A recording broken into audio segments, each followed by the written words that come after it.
Yeah, thank you, Tom, because actually that photo, it was more than a convergence. When I found the photo at a time when I was kind of in the middle or somewhere close to halfway in researching the book, and I'd been interviewing a bunch of people who were among the holdouts. Tom was just using that phrase, holding out.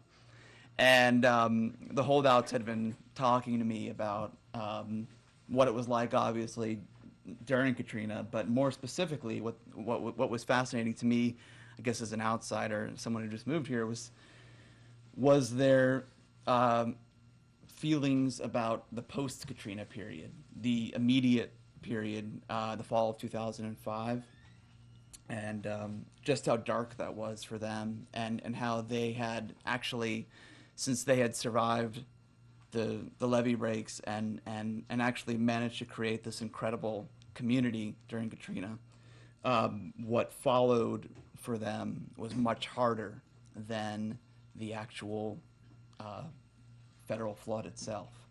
And I felt like this photo of Zach and Addie kind of conveyed that darkness very well, and that sense of disappointment that a lot of the holdouts felt right after the storm. So thank you, huge thanks to Tom and to the photographer Thomas Neff, because I feel like it's a key piece of the book, not just simply as a cover, but actually a key piece of the book in terms of explaining what the book is about in some ways.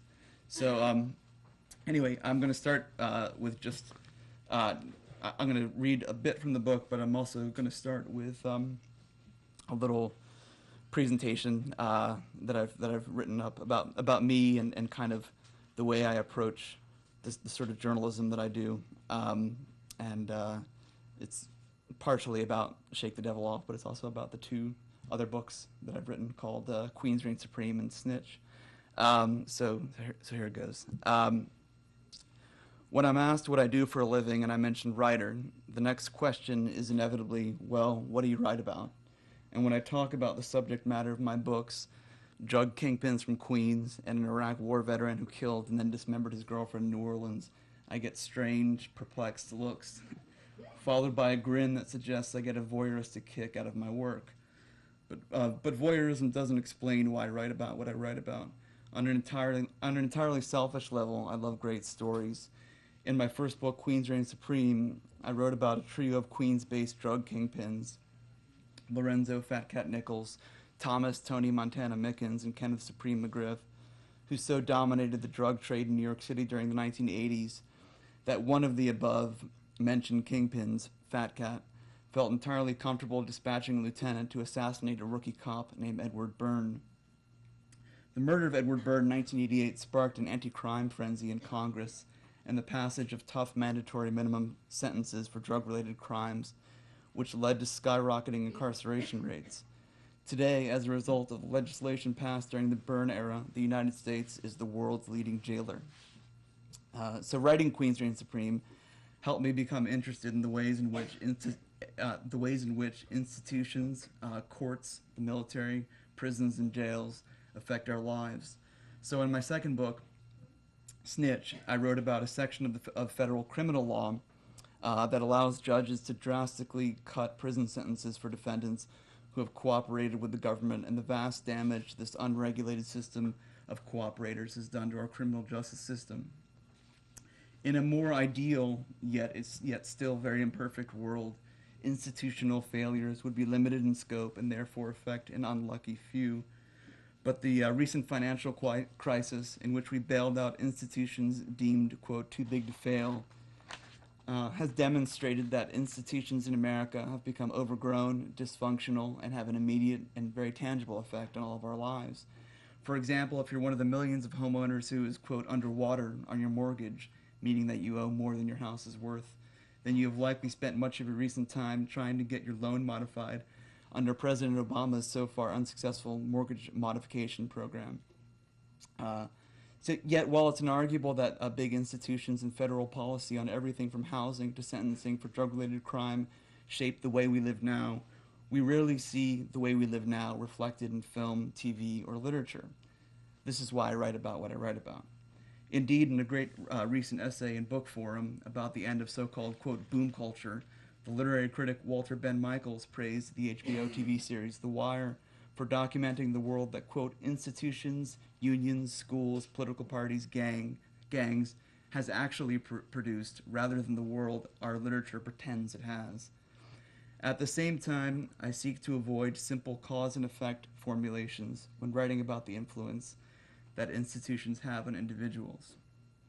I don't believe, for example, that a direct, unobstructed connection can be made to Zachery Bowen's experiences in Iraq or his unfair discharge in the military to the crime he committed.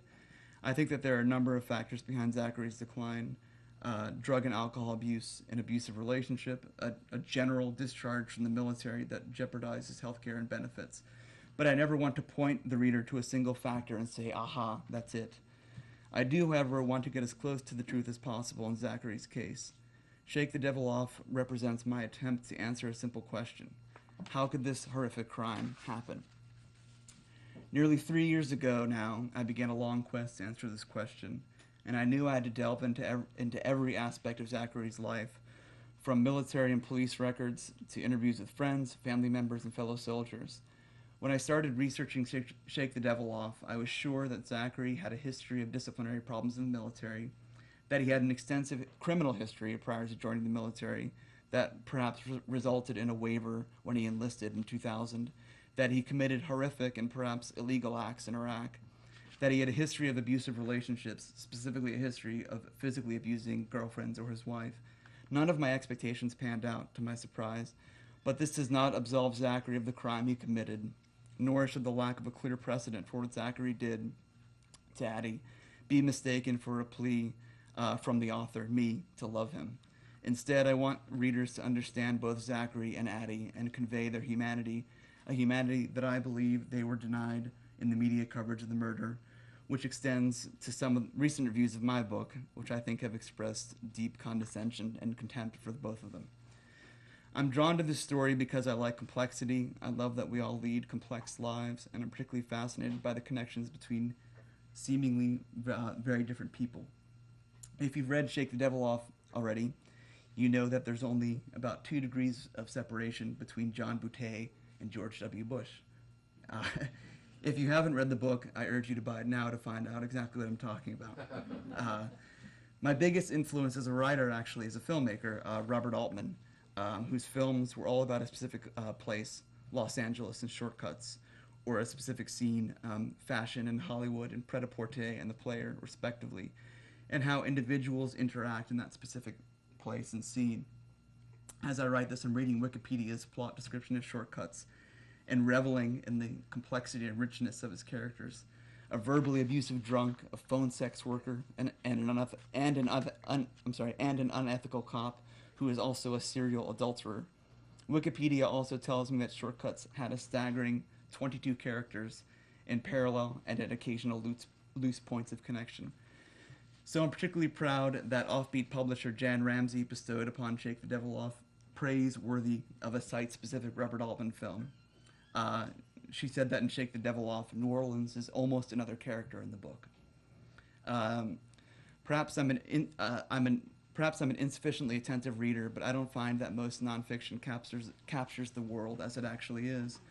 So I try and write the sort of real-life books that I'd want to read, and it will come as no surprise to you that the world of Shake the Devil Off, a world with a cast that includes a voodoo priestess, Iraq war veterans, and Bourbon Street strippers, is tremendously appealing to me. And it will likely not shock you that I've chosen one of the most complex cities on earth, New Orleans, in which to live. What other city has produced such ambidextrous talents, from Lafcadio O'Hearn, the crime writer and author of the very first Creole cookbook, to Lyle Saxon, the bisexual Times-Picayune journalist and novelist who wrote the amazingly still relevant Depression-era New Orleans City Guide. And I should note, when I'm done speaking, I urge you to buy New Orleans City Guide, because I actually believe that you can't live in New Orleans without a copy of this book. I know that in this small town of about 300,000 residents, Some of you, or perhaps many of you, knew Zachery Bowen, Addie Hall, Capriccio de Veas, or Jack Jones personally, and I hope that you find that I got their stories right. I've lived here long enough that you have no trouble letting me know if I got anything wrong.